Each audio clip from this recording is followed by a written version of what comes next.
proceed. Thank you, Your Honor. Honorable Chief Justice, Associate Justices, and may it please the Court. Good evening, Your Honors. My name is Amanda Collins, and I, along with my co-counsel, Mr. Alexi Ehrlich, rise on behalf of respondents in the case at bar, Olympus State University. I now rise to demonstrate to the Court how Olympus State University has acted in a constitutional manner to protect its students. We ask this Court to affirm the decision of the lower court for two reasons. The first is that the student organization policy is both reasonable and viewpoint neutral as provided by the limited public forums review. The second is that under strict scrutiny, the Student Honor Code is able to pass all three prongs and is therefore constitutionally permissible. Your Honors, as an institution of higher education and an extension of the state, Olympus State University has the responsibility and obligation not only to provide the best educational atmosphere possible, but also to protect its students from the harm of discrimination. Now, there are two issues before the Court today. The first is that Ms. Kirsch's group, Women for True Equality, was denied official recognition by the university.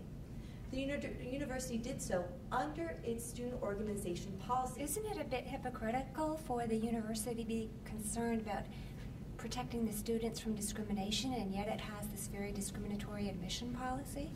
Your Honor, both policies are in an attempt to provide the best educational atmosphere for its students. So for the limited public forum test, in order to pass, there must be both a reasonable and viewpoint neutral, as cited by the Court in Christian Legal Society versus Martinez. Well, what you're saying is that it's okay for the university, with respect to these student groups, to enforce a no gender discrimination policy. Is that it? Yes, Your Honor. Is it always the case that excluding, well, certainly, obviously, there's certain places men and women can't go, but the question is, what if it was a student group that wanted to go on campus and they were survivors of rape and they wanted to help other victims of rape on campus? Would it be okay for them to exclude men? Your Honor, if the university found... would the university preclude that group from being on campus to help women victims of rape? Would you exclude them? Your Honor, if the university found that it was persistent discrimination based on gender, however, in that case, the university could look to a history of sexual violence as the reason for the closed nature of the group, rather than needing it to be all women. So well, in this case, the women who are part of this group are, in essence, victims of your policy. The men aren't. So why isn't it kind of strange that you're arguing that they should be forced to include in their group non-victims in a victims group? No, Your Honor, because the policies which do protect its students from discrimination pass constitutional muster. But the only reason they want the women in, or the main reason, is because they're in a class that you created. Women who were treated differently in the admissions process. And that's the basis of their First Amendment argument. So why is it that the university is right here? Your Honor, the university, while not personally agreeing with Ms. Kirsch's message, does contend that it has a place on campus and even welcomes a diversity of ideas. However, the act of discrimination against other students using state resources and resources that the students themselves have contributed to can be infringed upon if those policies do pass constitutional muster. Well, how can you make the expression of protest about discrimination and honor system violation? That disturbs me, and when you use the word reasonable, I'm very disturbed by the fact that a young woman who was simply trying to organize a group to protest against what she deemed to be discrimination was not suspended, but completely kicked off the campus with no possibility of return for an honor system violation. Yes, when all she did was protest. Now, how can that meet strict scrutiny? There's got to be a lesser means of punishment that would accomplish the university's purpose without this extreme action. Your Honor, turning to the strict scrutiny analysis for the Student Honor Code, the university is able to pass all 3 prongs. Looking first to the least restrictive means possible prong, the university did take the least restrictive mean possible for several reasons. The first is that Ms. Kirsch was a repeat offender. Not only did she form the group initially, but then even despite several warnings that she could receive sanctions, Ms. Kirsch continued her violations. The university did not have an additional avenue to make sure that Ms. Kirsch would not continue to discriminate. If this is the least restrictive means available, could you explain to me what would be a greater restriction or means on her freedom than what happened here? She was expelled. I suppose they could kill her, but short of that, what could be more? Your Honor, if Ms. Kirsch was not a persistent violator of the conduct, then the university would not be in fear of losing control of their policies. However, Ms. Kirsch gave no indication that she would ever comply. Why didn't the university just deny her group the same funding that other groups had? Wouldn't that be enough to send the message? Your Honor, because they did deny them funding, but then because Ms. Kirsch was violating the Student Honor Code, the university, in its attempt to provide the best educational atmosphere, which was held to be a power in Widmar versus Vincent, the university had to take action against Ms. Kirsch. Additionally, the university did so in a means that did not actually infringe upon the message of the Women for True Equality. The court has looked in Roberts versus JC's as to whether or not the forced inclusion of unwanted members would alter that message. Now, the court did rule that the JC's were not an expressive association, but they did note that among the spectrum of associations, it had many of the expressive qualities.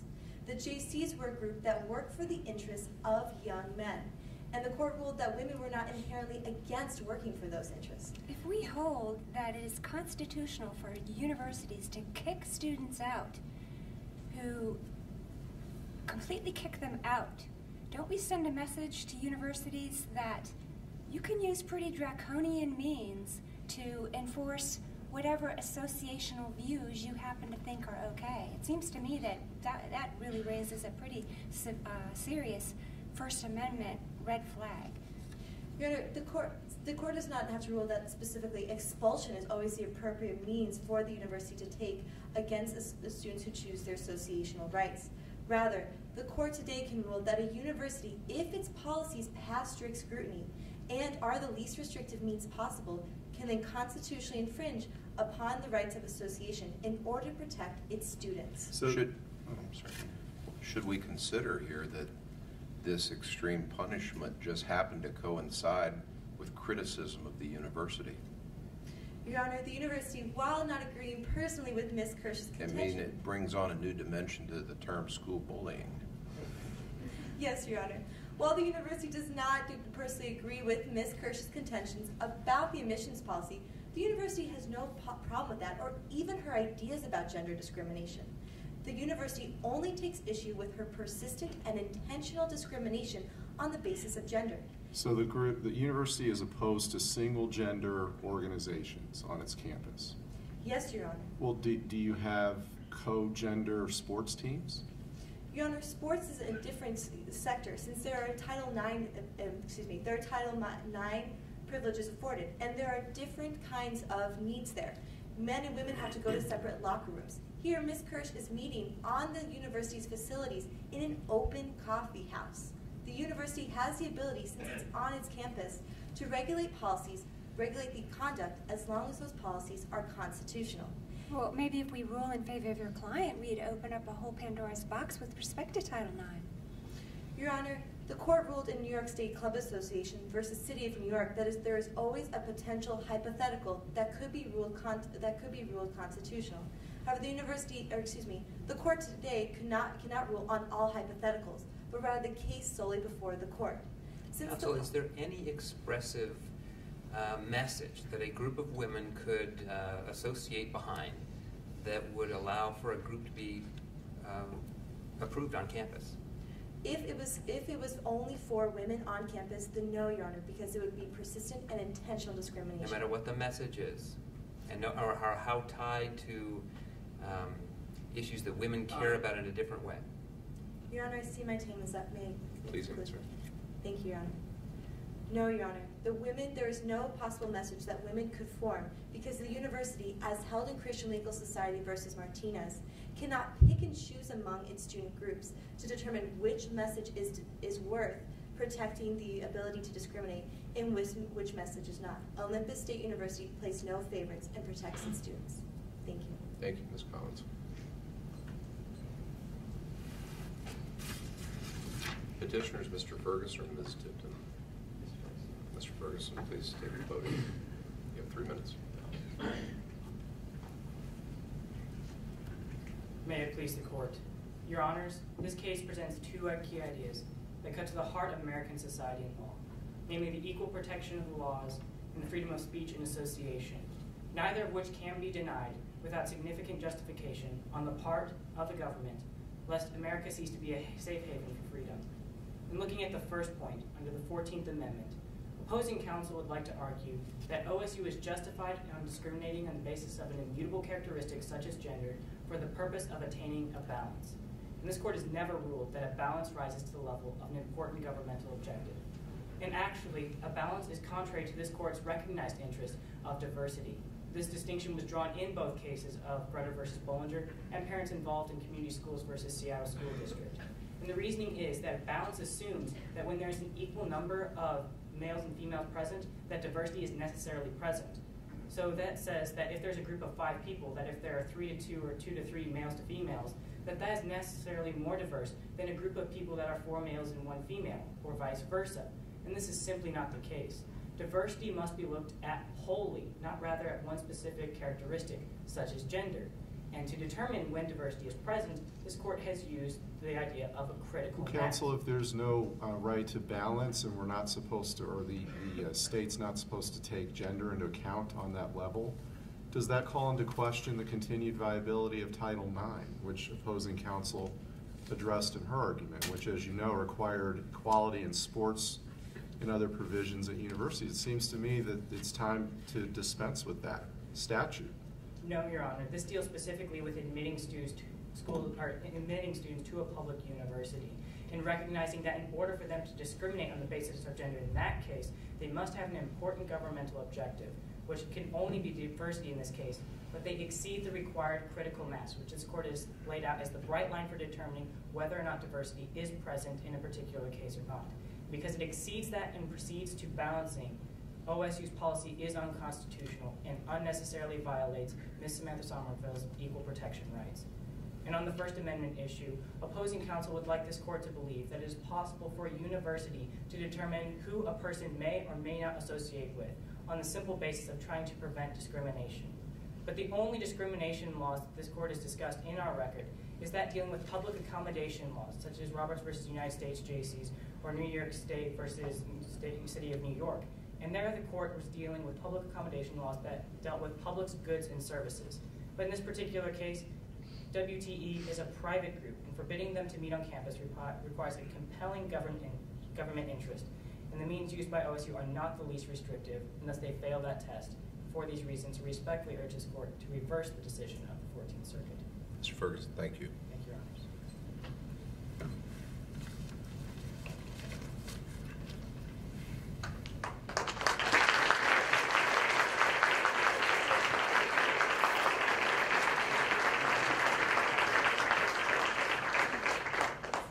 That was a great round. All right, that was a great round. One more time, can we please give the competitors a round of applause?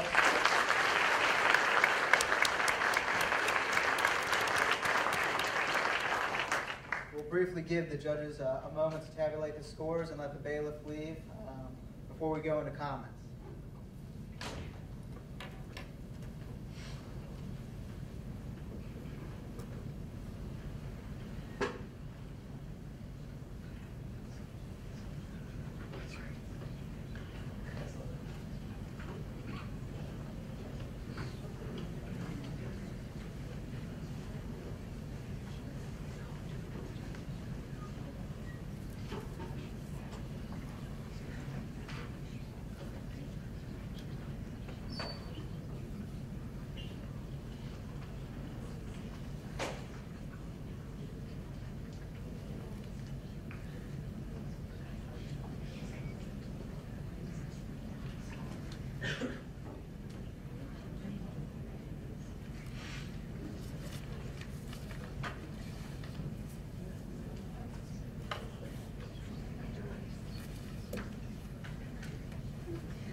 Ladies and gentlemen, before we get into the comments, I'd quickly like to introduce our final panel.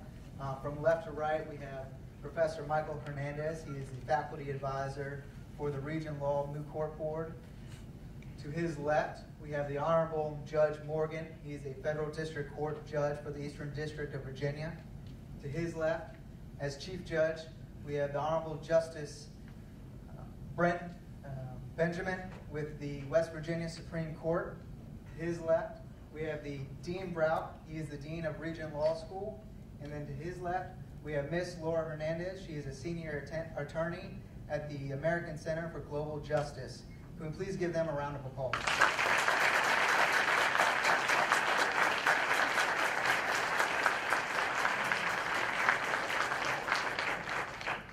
We will now have comments. Sir, our left. Really impressive. Just great job. I think that you did a phenomenal job in responding to questions, both teams, in eye contact. We threw you some curveballs for sure, but you never lost your poise. I just applaud both teams. Superior. Yeah, I agree with that. I am really impressed. I'll tell you, when I was in law school, I could not argue a case that well in law school. Outstanding knowledge of the record, of the cases. Even when we threw questions at you, nice job transitioning then back into your argument and sort of moving things forward. Great demeanor, I think, as you argued. I think if I had one constructive criticism, and just throw this out to the group as a whole, you obviously know the law, the cases. You prepared well with your advocacy skills. If you had added anything more to your preparation, I think it would be to think more through what are the logical conclusions of some of the arguments I'm making. If I get pushed in this direction too far, is that going to push the law too far in this direction? Or what's a line that the court would have to stop at? And so yeah, I would say think a little bit more through that, but outstanding. I guess I'll make one dean comment. I'd love to see any of you in our program starting next year. My turn. Well, since I'm not with Regent, I can say something he can't, which is he'd love to have you all here as law students, right? So you can't say that, I can't. The dean made a very good point about, and I think it's probably something that reflects from all of us, is that I wish we could have done the same in law school, but I'll take that one step further. I've had 2 solid weeks of appellate cases in the last 2 weeks, and you guys could hold your own with any of those arguments and probably exceeded them. So very hearty congratulations. Now, I'm saying that, and I probably should tell you that before we came down here, I was commenting that with the caliber, and this is to everyone here, with the caliber of the arguments that I'd heard over the last 2 days, especially as it continued on, I was expecting to get a very good set of attorneys, or hopefully to be attorneys at some point. Some good argument here, and I certainly was not disappointed. You did it both an outstanding job, and I heartily congratulate you for that. A couple other points. Your demeanor was very good. Your transitioning, very good. Obviously, you've spent a lot of time on this, and I'm sure at this point you're kind of looking at your watch a little bit saying, boy, we've kind of made it here. One tactical point.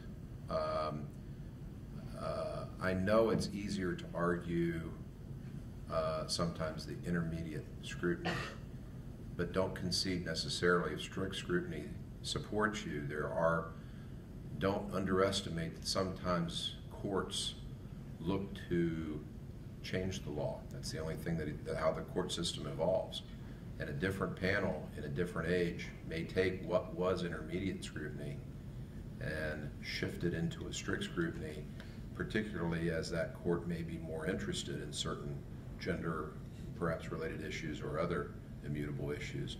So, but you did a good job leading from strength, and congratulations to both of you, and congratulations for getting here, and to everybody out there, both the teams and the support staff.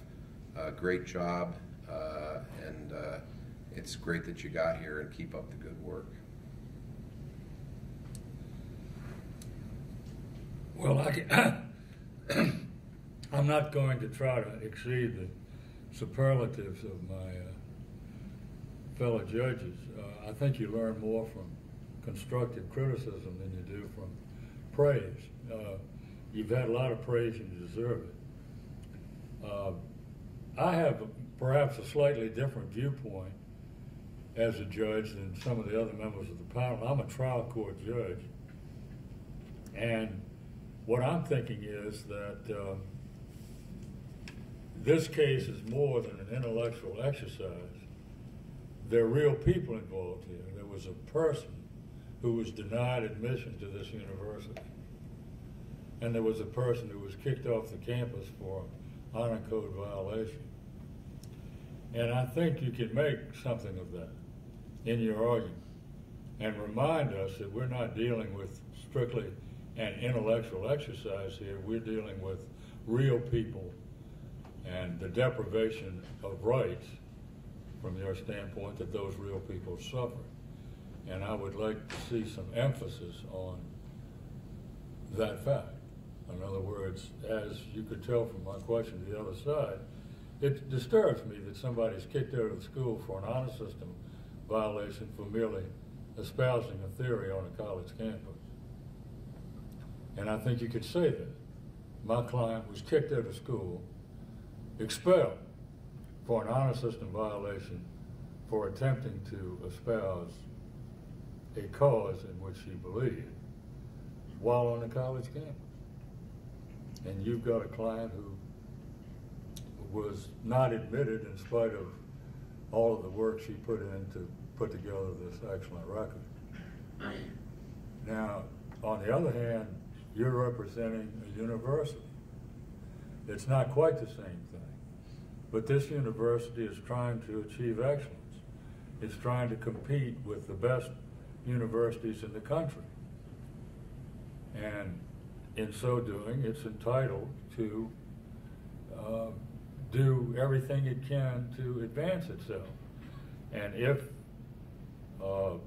you only admit 15% of your applicants and some other school admits 7% of their applicants, and that other school has more diversity, then I think you can say it that way. What we're trying to achieve here is the best educational experience for everybody who comes to this university. So again, I think maybe I look at it differently because I sit in a trial court, but I like to try to personalize to some degree the case we're talking about instead of treating it as an intellectual exercise. I want to congratulate all four of you in getting this far. I saw some excellent rounds in the preliminary rounds, and so I know that you got past some teams that were outstanding. So all four of you are winners. You were all in the excellent range. It's so hard to judge rounds like this. I'll tell you as a coach, I'm taking a team to nationals in a week and a half, and I know you guys could compete with the teams that I saw at the regional rounds easily. So I know you're going to be successful. I assume all four of you are interested in law school, and I wish you the best. But it would be a privilege to coach you.